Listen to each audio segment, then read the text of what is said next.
Okay.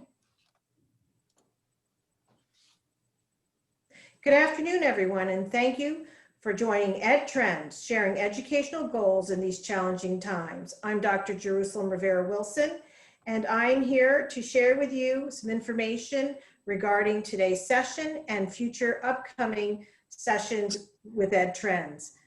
You are familiar with Community Conversations, and our name has been rebranded to edTrends. So when you receive an email from edTrends, it will have information about our upcoming weekly Wednesday 4 o'clock sessions. Next week on edTrends, we will be talking about power of restorative practices. Our facilitators are listed on the left on the screen. And this is a collaboration with the Capital Region BOCES. I hope you will join us at 4 o'clock. And if you wish to register or gain more information, please visit remoteed.org. If you're interested in receiving continuing education hours for attending today, please contact me, Jerry Rivera-Wilson, at the University of Albany. My email address I will place in the chat. I am happy to introduce today's presenters. We have the New York State Teachers of the Year, Jennifer Wolfe.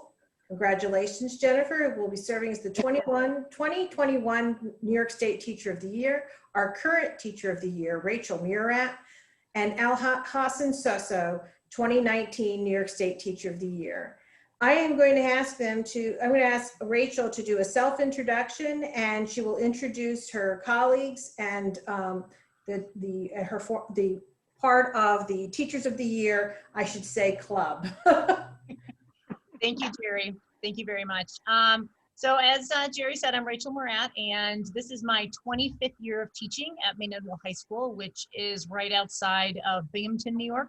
And I am a social studies teacher by trade. I am currently teaching a couple of tech classes as well. I teach AP Government and Politics, US History, Economics, Digital Leadership, and a G Suite course.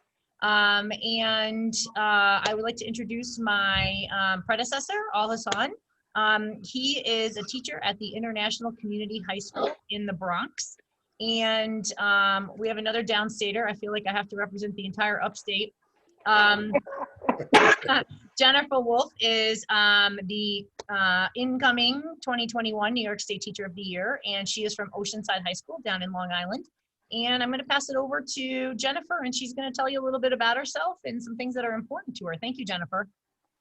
Well, thanks a lot, Rachel. I appreciate it. I'm Jennifer Wolfe. I'm also a social studies teacher. I teach at Oceanside High School to 9th, 11th, and 12th graders. I teach pre-AP World History to 9th graders and AP Human Geography and Government to seniors. I was told I get a few minutes to talk about the things that are important to me, which I thought was really nice. I hope we've got at least, what, an hour or two, Rachel, so I can talk about that? I think we have 6 hours, actually, so you're good. Perfect. Everyone buckle up. That's right. Just get yourself a coffee.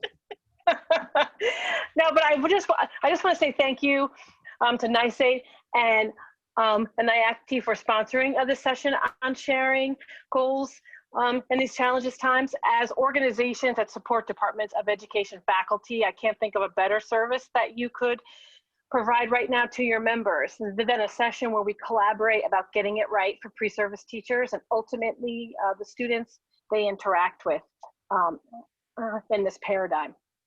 In my opinion, teaching in the time of COVID is not for the faint of heart or the rigid. In fact, it has been challenging, exhausting, and overwhelming. In fact, schools of education have been conducting online hybrid learning for years, and maybe reaching out to your local P12 schools would probably be welcome and really appreciated right now. You are the experts in how to do this online hybrid learning, and I know a lot of us would love some tips. With that being said, after living with this new teaching environment for about a month now, I believe that pre-service teachers trained to be compassionate, courageous, and collaborative will thrive best in this new, crazy, ever-changing environment. Today's most successful pre-service teacher needs to understand 3 essential elements, the hallmarks of effective teaching: relationships, pedagogical risk-taking, and leadership. 25 years ago, my cooperating teacher, Mr. Arthur Willis at Voorheesville High School in Voorheesville, New York, told me, your job is to see and to be aware of the minds in your room. If you are, you will truly know the sacred nature of what you do. I was blown away by that. He always called teaching missionary work. And those words really embedded themselves deep, and I think about them almost every day lately, especially. In 1996, I began a Master of Arts in Teaching. The late Dr. Patrick Allen was the Dean of the School of Education at Union College, now Clarkson University, when I attended graduate school. A wonderful human being and a brilliant mind. He and his team created a program that put students at the center of every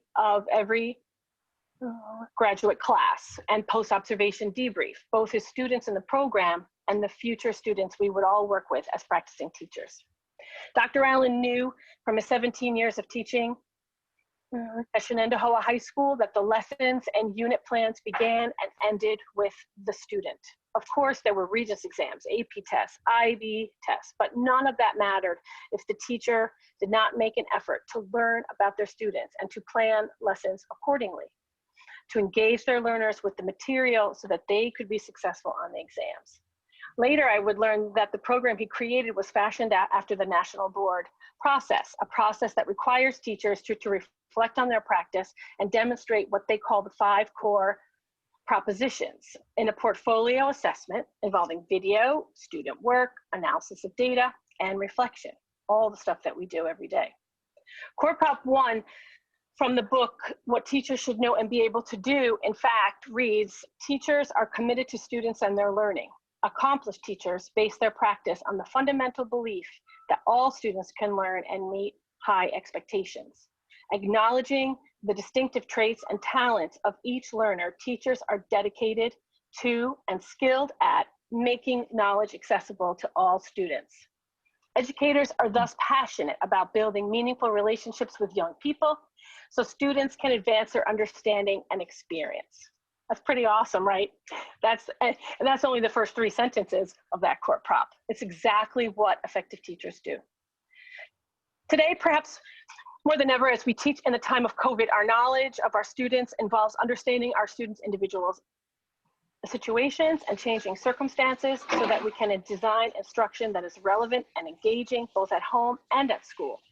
I don't know about you, but listening to a lecture on Zoom isn't very engaging. We do it now because we all have volunteered to be here because we have already committed to a career path that brings us happiness. We want to do the best for our students. But my 9th graders would have turned their cameras off by now and picked up the Xbox controller and tuned out because no teenager is that interested in ancient Egypt, for example. This group knows that it is so important for our nation's students to have teachers who understand that our work is not done on a computer, making a slide deck, or an Edpuzzle, mastering Google Classroom, and posting asynchronous assignments. Rather, our work as teachers is done in partnership with students, making a slide deck or Edpuzzle if that is what they need, giving timely and helpful specific feedback, and checking in on their mental health as well as their academic progress. This spring, I was overwhelmed with the faces of my students every time I logged into Google Meet. They looked relieved, exhausted, and happy to see each other. We spent the first half of our class checking in. We were troubleshooting any technical issues and simply talking. Frankly, we all needed it. But my students also needed instruction and homework and questions to research and answer. In short, they needed school, all of school, the learning, the relationships, and the challenges. The second essential element is learning to take pedagogical risks. The best teachers I know are those that have built strong partnerships with students based on trust, respect, and joy. The better the relationship, the easier it is for teachers to take these risks, trying new approaches, learning on new online platforms, willing to look like a novice in front of the students, asking students what they have experienced in this new educational paradigm that actually worked.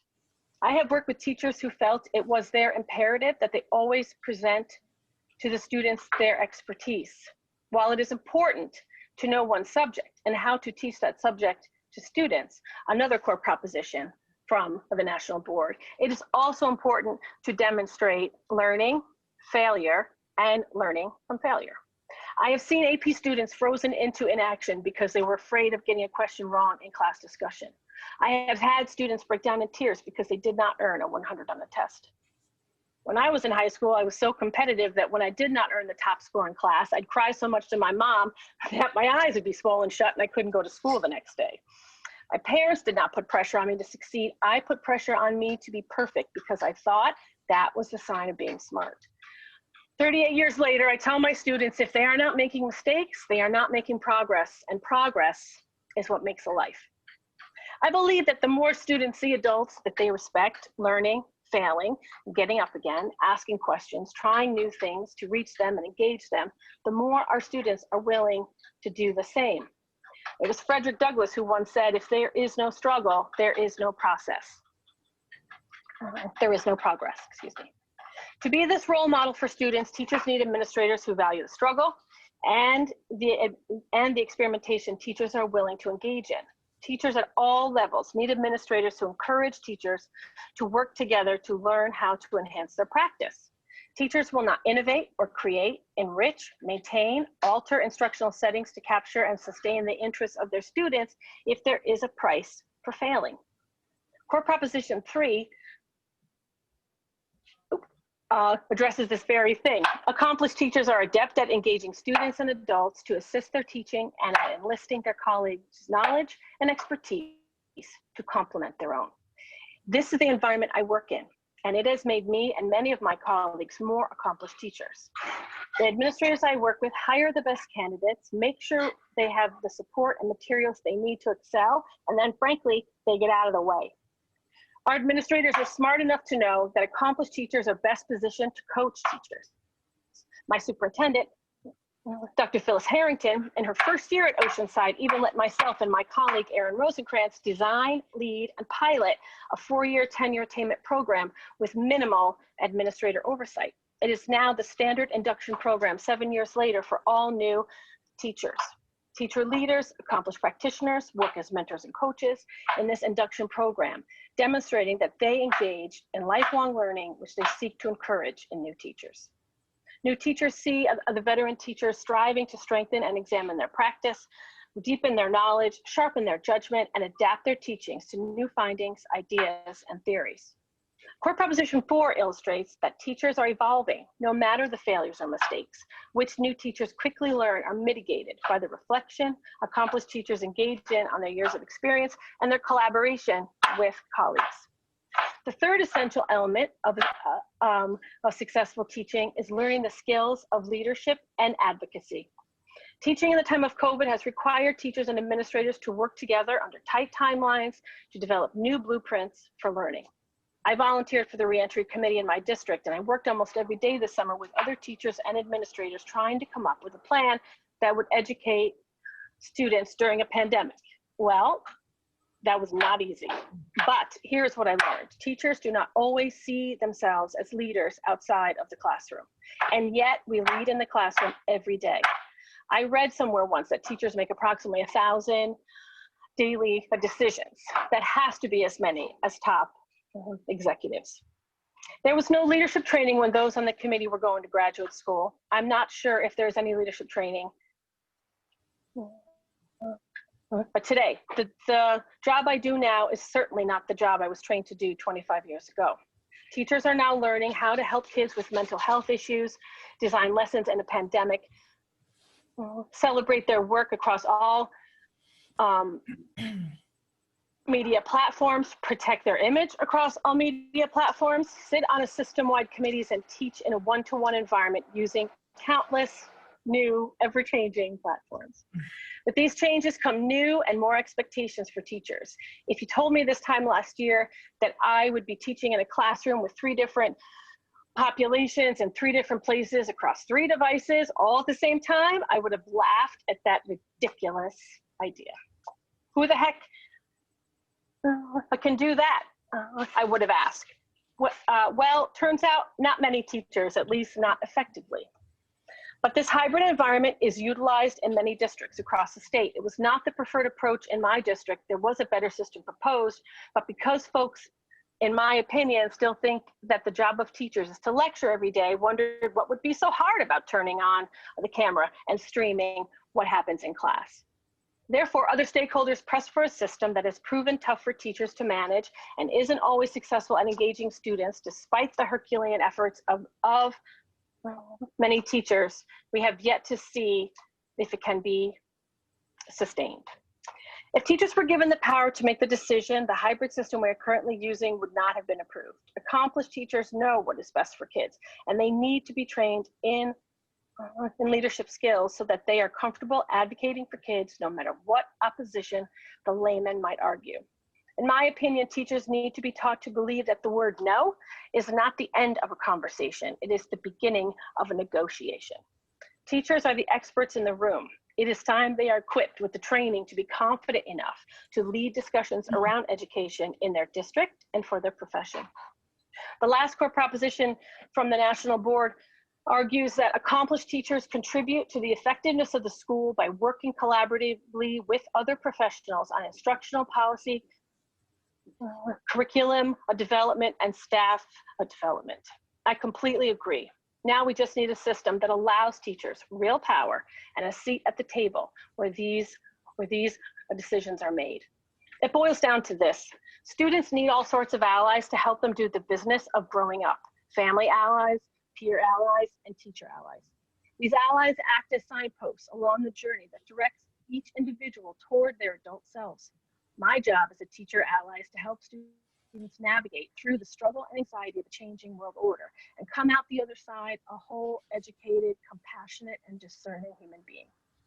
I acknowledge the impact of COVID on teaching and learning. I acknowledge the impact of issues of equity on student success. I acknowledge the myriad of physical, academic, and social and emotional challenges facing today's youth and public educators. But I also acknowledge that accomplished teachers should be empowered to make decisions on how best to serve these students who are grappling with these challenges.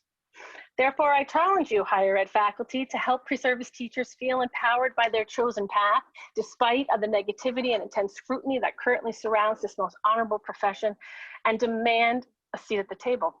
Their future students will need allies who are committed to students and their learning, undeterred by mistakes, and unapologetically a voice for kids and the profession.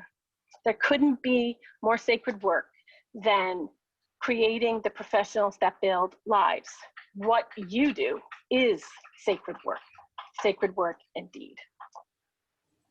Thank you, Jen. That was very powerful. And I think that gave us a lot to think about as we go forward. But I don't think that's a bad thing, right? Like, I think we need to make sure that this conversation continues and that people see the struggle, but also know that we're in it, for the long run, no matter what the circumstances are right now. Our kids need us, right? Yes, they do absolutely need us. And that was a great segue into what I was just going to talk about. So I just wanted to share a couple of my experiences from last spring and then into the fall. So I was doing a Zoom call. Shocking, I know. I was doing a Zoom call with our South Central Regional Information Center, and there was, 200 or 300 of the IT people on there. And so, they were talking about like what we do at home versus what we do at school. And, the head of IT said, is there anything that you can do at school that you can't do at home? And I started to cry and I said, see my kids. Because when they're walking down the hall, I can tell, if they had a rough last period and didn't do well on an English quiz, or, they had a fight with one of their friends, or they brought their A game and they're strutting down the hall and they're really enjoying it. And which really feeds into one of my mantras in life, and that is Maslow before Bloom. And you have to get to know your kids, and they have to know that you are there for them as a person prior to you being there for them as a learner. Not that learning is not important, obviously, but if we're not meeting their basic needs, and during a pandemic, their basic needs aren't necessarily the same basic needs they had before March 11th.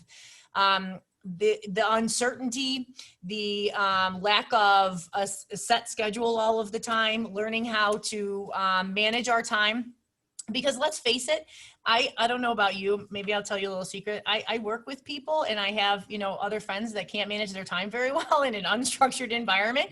So I think we need to have grace with kids, and this is a learning experience for them, right?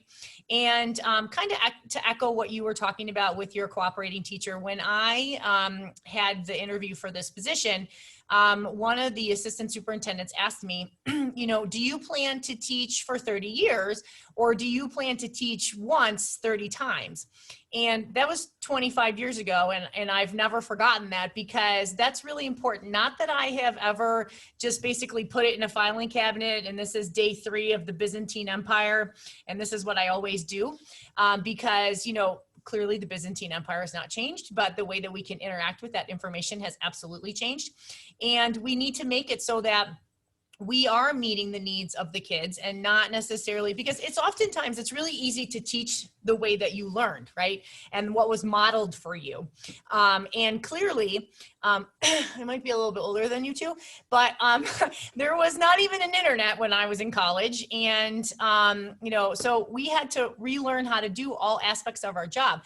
And I think that you really made an important point, Jen, about the fact that it is important that we also keep as a priority our learning, because there's never been a time where we have had to learn more as quickly. And it's not that you had a choice to not learn it before, but you definitely don't have a choice now.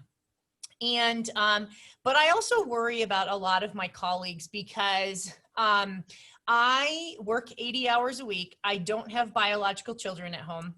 I mean, I do run our food pantry for 100 families, but that's not the same as having biological children at home. I used to be the tech integrator, so I don't have trouble with the tech at all. And I am OCD organized, and I'm still drowning. And I think it's important that we share that struggle, because just as you said with your students, it's important that they see that I struggle with the lines in the tile floor sometimes. And reading a calendar right now is not in my skill set. And, you know, I always, I mean, if I have to laugh at myself, because that's just a life skill, right? But I think it's important that other teachers see that we are struggling as well as Teachers of the Year, because I think if they don't know about the struggle, they obviously aren't going to see the struggle. They don't see me sitting here at 10:15 on a Friday night crying at my computer because I'm having a breakdown, right? They don't see any of that. They only see, it's just like social media. Everybody sees everybody's A-roll, right? And if you can only see somebody's A-reel, you don't know how much work went into that. And all of us are working harder than we've ever worked before. But I think it's important that we also are good colleagues and support our colleagues, because, you know, we're all in different places. We all have our own struggles outside of what's going on in the classroom. And, you know, there's just days where it's tougher than you would think. I was sharing with my cohort here earlier before we went on the call that I added 17 more kids to my remote only just today. And so I feel like sometimes like I'm juggling 67 balls and I have 500 tabs open in my brain, and I'm trying to walk on a tightrope and not fall into the alligators. But here's the thing, teachers are amazing. We are going to figure this out, and we're stubborn enough to stick with it to make it work, because we know how important school is for our kids, whether it is because we are the parent that they don't have at home, whether it's because this is where it is the only place that is safe, that is warm, that has food, that has somebody that smiles at you, that has somebody that calls you by your name during the day, that acknowledges your presence, that you have the ability to socialize, that you have clean air. So it's important that we do this work, and it has never been more important to do this work. But here's the thing, we had already a teacher shortage, and this is not helping the situation, because we are seeing a lot of people who would be amazing educators now taking a different career path because, you know, the pandemic is happening. The teacher programs aren't necessarily there. So if we want to have strong teachers going forward, We need to be great advocates for our profession, but we also need to encourage people to take the risk and to become a teacher, because I'm telling you right now, although it is a hard job and there are days that I cry, this is the best job that I could ever have. And I can't imagine myself doing anything else, even though the only thing I knew when I went to Ohio University in 1990 is that I did not want to be a teacher. That was the only thing I knew. I didn't know anything else, but I knew that. And because I didn't close that door, I now have the most fulfilling and amazing career. So I just want to share the love of teaching that I have, because I don't think it's paralleled by any other job. So, all right. So Alhassan, can you talk to us a little bit about the 2021 school year? Alhassan, you're muted.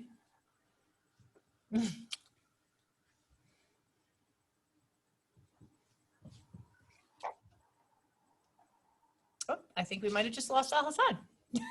Okay. So we had, I'm just going to give Alhassan a second to get back into the room. Jen, is there anything that, and Jen, you are muted also, which I don't have control over. Do you want to add anything in while we're waiting for Alhassan?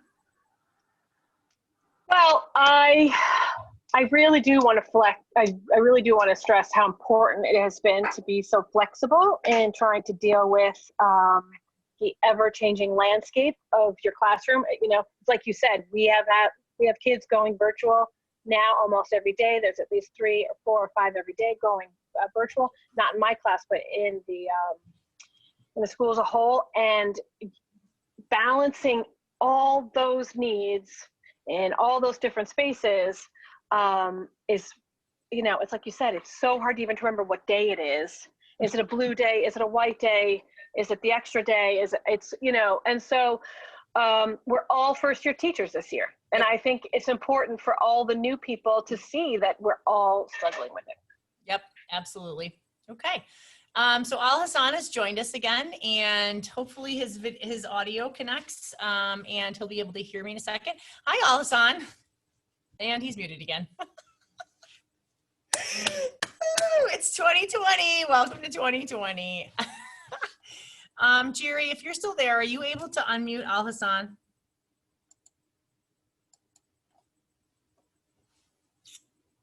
All right.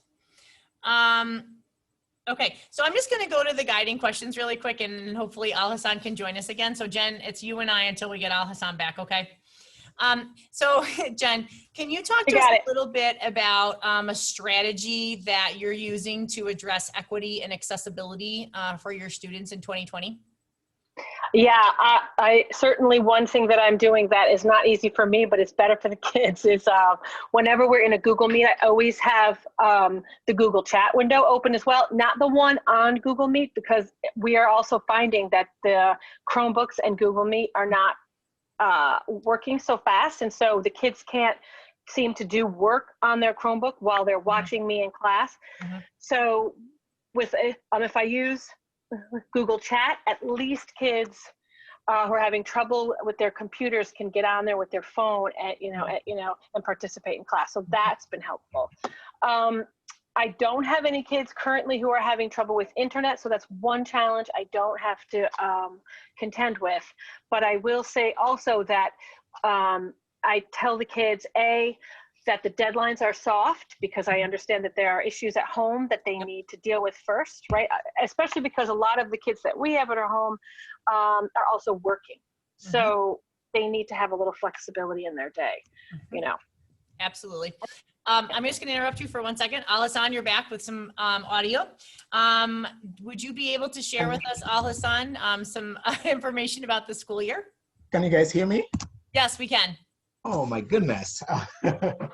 I guess I did one of the taboos of technology. I just bought a new computer, and this is my first time using it with Zoom, and the features are not necessarily working yet. So hey, it's 2020, you just got to roll with it, right? It's 2020, yes. So thank you so much. And Jennifer, that was a very inspiring speech. And Rachel, thank you for sharing your experience as well.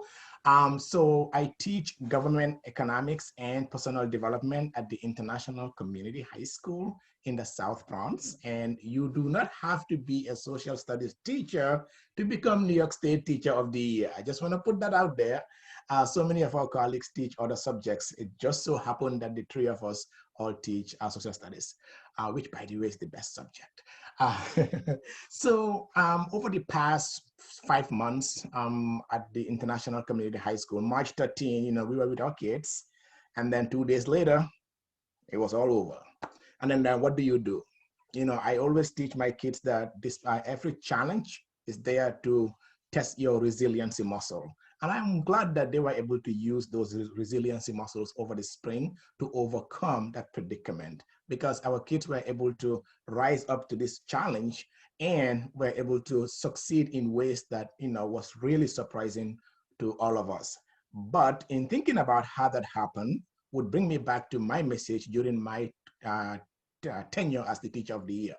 Because when I spoke to NICE 2 years ago, I did say that teaching is all about cultivating and nurturing relationships, because it doesn't really matter how great our lessons are or how skilled we are at delivering those lessons or how knowledgeable we are of our subject area if the people we are trying to teach do not feel how much we care about them. And that again, this fall starting now is something that at the core of what's working is building those relationships. And so far for me and my colleagues, that is something that's extremely wonderful to continue.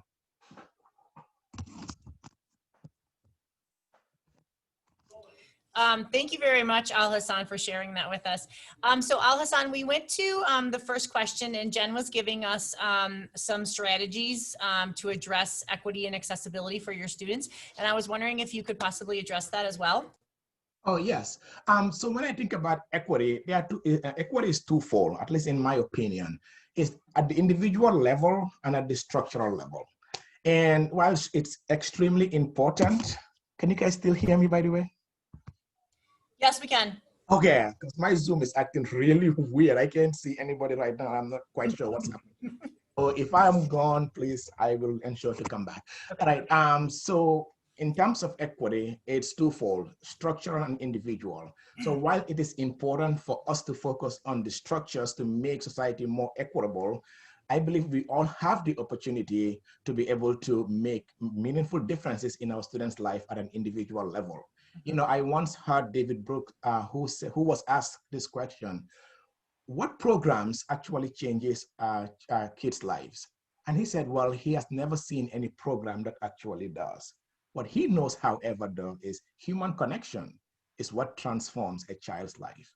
And since then I have held on to that, because in my experience over this past few months, what is working for me currently is having one-on-one conversation with my students. I was very nervous going into this school year last month. I was like, oh my goodness. So I have, at least in the spring, I've spent 7 months with those kids. But then now these are like brand new kids who are going to be looking at me on Zoom. And I'm like, what do you do? But then I remember that at the core of it, fundamentals always work. So I went back to the drawing board. I said, what has worked for me the past 8 years of teaching? And I realized that, well, building meaningful relationships. And then what I did at the beginning of the school year was to set up one-on-one time with every student, 10 or 15 minutes on Zoom, to actually have that one-on-one time with them. And in that process, I was able to learn so much, because one of the challenges for us, I don't know about for the two of you, but for us, is having our students to show their faces. A lot of them are reluctant to do that. So, but during those one-on-one conversations, I discovered that a number of them, it's not that they don't want to show their faces, but they're embarrassed about their living situation. And then they explained that, well, this is, and we went through the virtual background process. Like, well, that's still making me uncomfortable, because what if some my classmates happen to see my living situation? And that would have never happened. We would have been judging why students are doing what they are doing without really taking the time to discover what's going on. And I think one strategy that is working for me is that, and if we can all think about how do we connect with our students at an individual level so that we can assess what they need and provide the resources that would help them to succeed. Thank you, Alhassan. That was a lot of useful, I think, practical information that, you know, as a strategy from both you and Jennifer that people could implement tomorrow, you know, if they have the ability to do those technological things. But even without the technology, you can still work on those one-on-one relationships because although I am feeling very blessed that most of my kids I got to spend and meet at least for a week or two, even though it was only 2 days a week. But there were several that, you know, I've met only through Zoom. And you're right, Alhassan, it is all about those relationships and how do you cultivate them. So one strategy that I've been using is having office hours that are after school in the evening, because there are kids who are the caretaker of their siblings during the day and they just don't have the time, or they are one of the people that helps bring in enough money so that they might have enough to eat that week. And that happens during the day. So having those office hours in the evening has been something that's been very helpful. And then the thing is with all of this technology that we have an amazing ability to make things more accessible for more people. I mean, it could be as simple as when you make an ed puzzle, making sure you toggle on the closed captioning. It could be, you know, making sure that you show the kids how to use voice to text in a Google Doc or in Google Slides, showing them, and it's actually kind of funny because the kids have all been laughing at this. So I had LASIK a couple weeks ago because I used to be able to read up close without, you know, glasses on for a minute or two, and then I couldn't see far. So, but now they come at me on the computer and I can't see what's on the computer. So I'm like, to make the computer a lot bigger. So showing kids just, I mean, these are just fundamental little things, but we have never had more technology to make more things accessible. But we also have to be cognizant of all of those amazing things that we're putting in what we're pushing out to them at home, because you know, there are a lot of places where the Wi-Fi only works if you're holding the hotspot when you're standing on the roof with one foot over here and it doesn't work very well. And so we need to be cognizant of what we're pushing out. So for example, with a slide deck, if you're going to push out a slide deck, compressing the slides and making it part of the background so that all of those images don't have to load.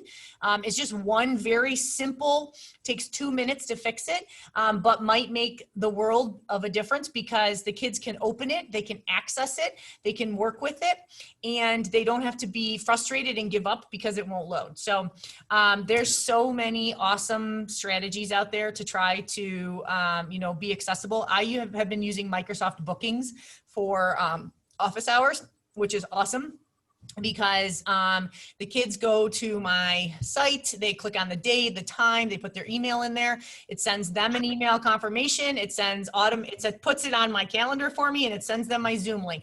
So I don't have to manage any of that, and I just have to have my room open and it'll ding every time a kid gets there, and we're good to go. So Jen, Can I? Oh, yep. Okay, can I share one more strategy that is working for us? So I'm the team leader at my team. Our school is operated by teams. So for the 12th graders, I'm the team leader. And you know, now more than ever, we need each other's support and collaboration. And I came up with this concept of tea and chat. So what that basically is that, you know, our school starts at 10. So at 9 o'clock we would jump on Zoom as a group, and we'll be drinking our tea or coffee, whatever is working for you, and somebody will just share what is working for them. Because it is important to leverage everybody's strength. Some of us might not be tech savvy, but maybe you are really good at building relationship with students. So you could share what strategies you are using online in building meaningful relationship with students. Like our last session, one of our colleagues shared that he was able to get all of his students to show their faces the day prior. And we were like, okay, oh, how did you do that? Tell us. And we were all curious. And he shared that he went through the agreements that they all made together as a group, and he reminded them of those agreements and the idea that we are all in this together.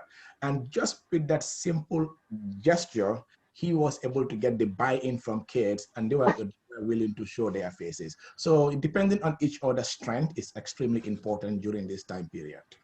Absolutely. I'm a big believer that the room is smarter than any one of us. And so the smartest person in the room is the room. And so and that's something I share with the kids all the time, because we all have strengths that, and are going to need to rely on one another. And I am not always, by any stretch of the imagination, the expert in the room all the time. So I think it's important that we model that for our kids too. Jen, could you talk about some challenges that maybe you didn't anticipate this year? Well, I didn't anticipate all the porn I was going to see in the middle of some of these meetings. That's been exciting. Yeah, little things where I didn't anticipate having to learn how to, diplomatically tell a kid that he needs to put his shirt on when he comes to class, even though he's at home in his bedroom. There are things there were interesting things to navigate that I never had to navigate, in a classroom. I also, to be honest, I didn't realize there were that in Oceanside, which tends to be a fairly affluent South Shore, Nassau County suburban school, that we had huge disparities in inequities in technology, access to Wi-Fi, housing. And so I spent more time than I thought I was going to have to going to kids' houses and bringing them the stuff that they needed and making sure that they had access to things.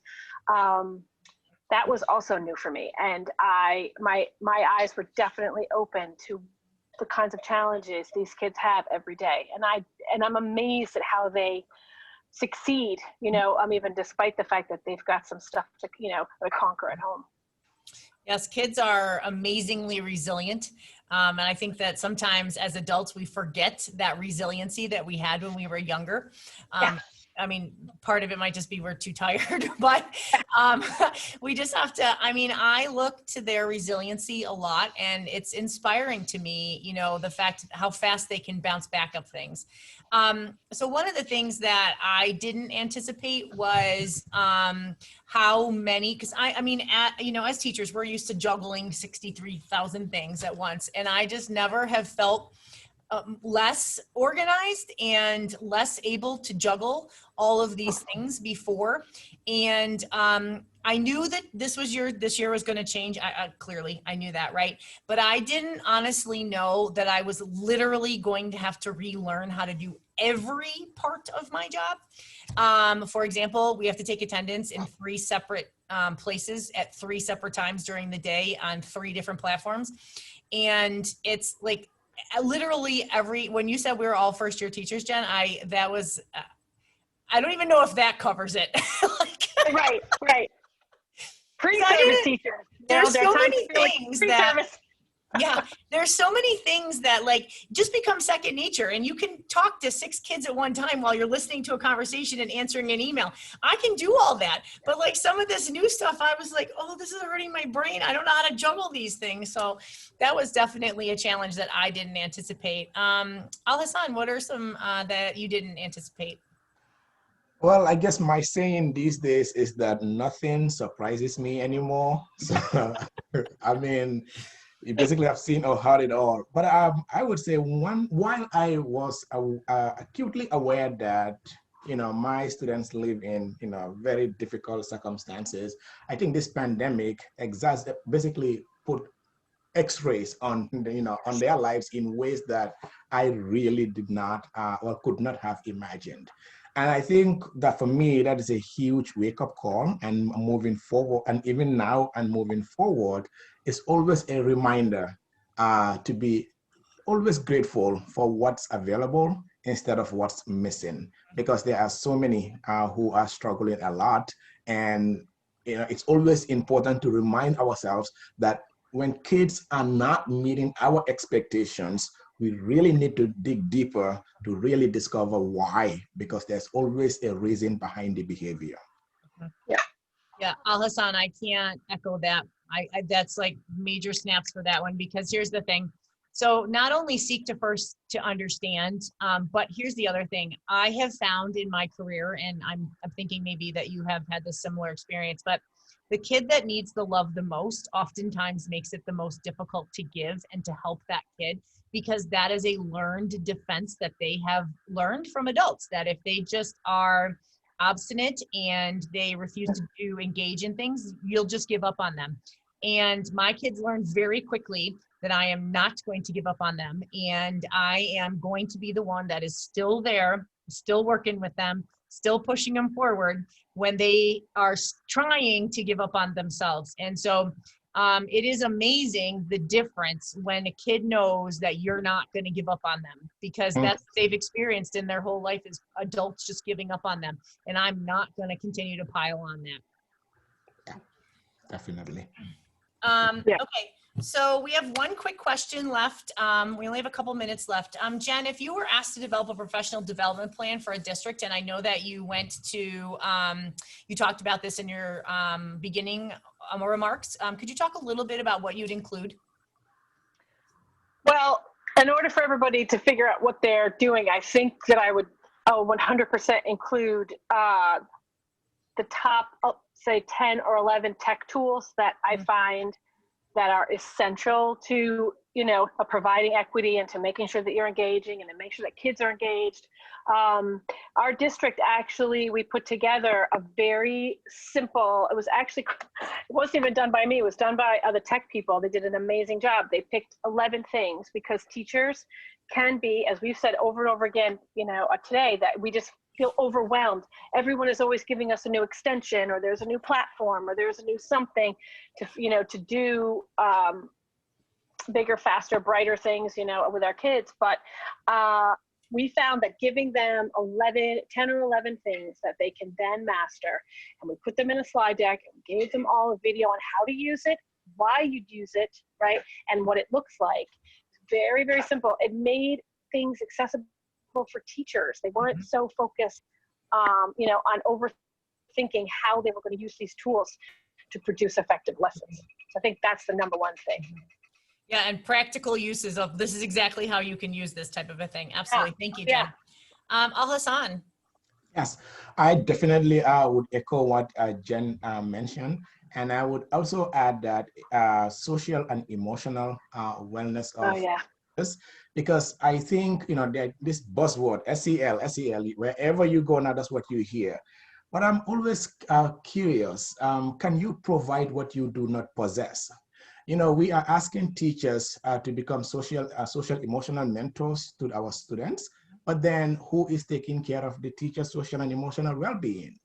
I think it is equally important to be able to provide teachers with the knowledge and skills to effectively teach SEL, because we are then asking them to do something that some of us might not be well equipped to be able to do.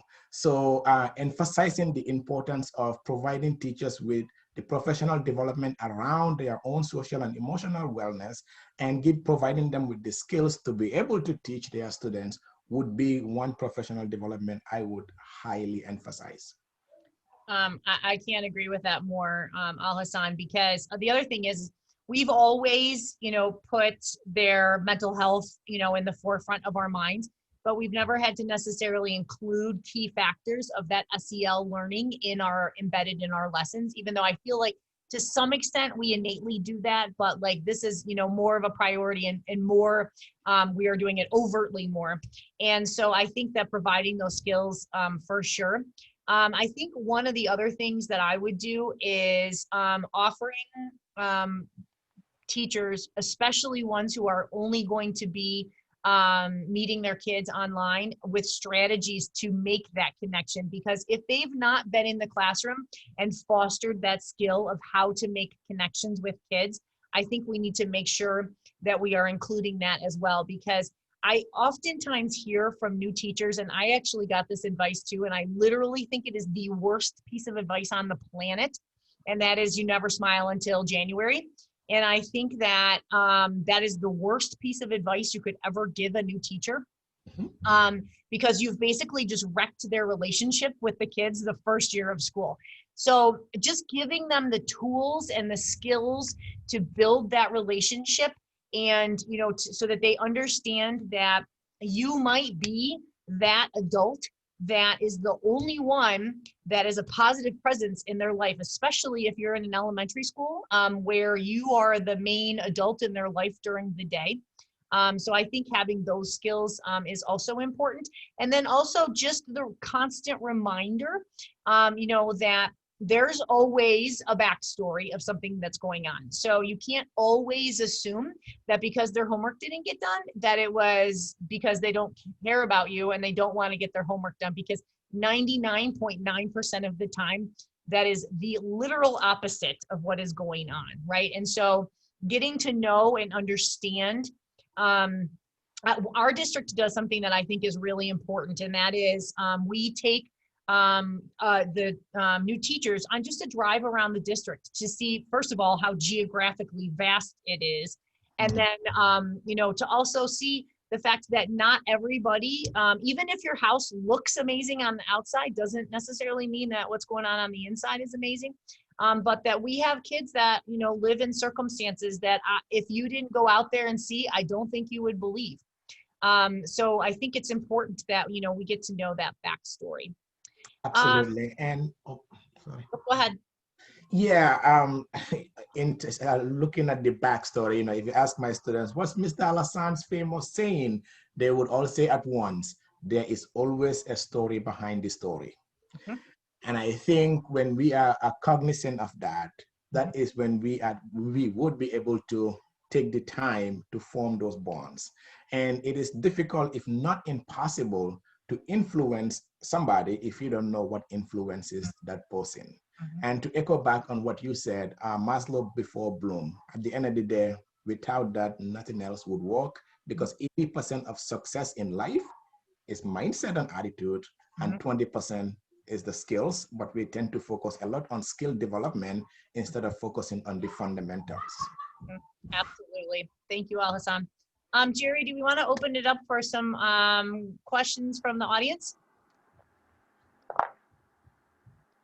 Yes, if you have a question, you can place it in the chat. At this time, we would welcome them.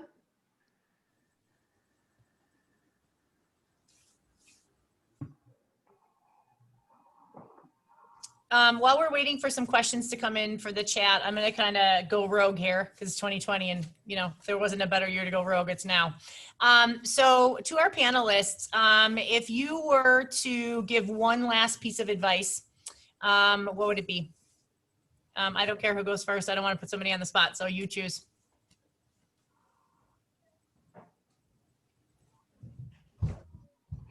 I'd say roll with the punches. Try to remember there's just so much that you can control in any situation, and you've got to practice taking a lot of deep breaths and remember that you're doing the best you can for the kids under the current circumstances.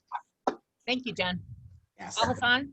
This year, I've been training my students to think about this phrasing, P&P, patience and pacing. Let's have patience and let's pace ourselves, because we are on a roller coaster ride. Yeah. And the only way we're gonna get to the bottom safely is if we have patience with each other and we pace ourselves. Yes, that's the advice I will leave with. Mm-hmm. I completely agree with both of you on that. I think that my piece of advice would just be yourself and be genuine, and the kids know that you are there for them, and they know that you're working so hard to do everything that you possibly can for them, and they appreciate it, even though they might not actually say it to you. But I can tell you that the three of us greatly appreciate all of everything that the teachers are doing this year, because we need you. The kids need you, the profession needs you, and what you do matters a lot. Absolutely. Mm-hmm. Jerry? Well, thank you, Jennifer. Congratulations as 2021 Teacher of the Year. Thank you, Rachel, for serving as a wonderful moderator today and sharing your thoughts and comments. And Alhassan, thank you so much for your comments today as well. Today's session would not be possible without the New York State Association of Teacher Educators, better known as NYSE, and the New York State Association of Colleges for Teacher Education, NYACTE, as well as the New York State Education Department, who supports the New York State Teacher of the Year program. So I want to thank the three of you for sharing your time, your experience, and being honest about your challenges and how you're working through those. And one thing is very clear, as I've heard all three of you, is that you need to be optimistic, you need to be flexible, and with that, and always remember children first. So with that said, I want to thank you all again for being here today with us. This session will be available on the remoteed.org website, probably on Monday, as early as Monday. So if you would like to revisit today's session, please do so by visiting the website. Again, thank you and good night. Wishing you health and happiness. Thank you. Thank you.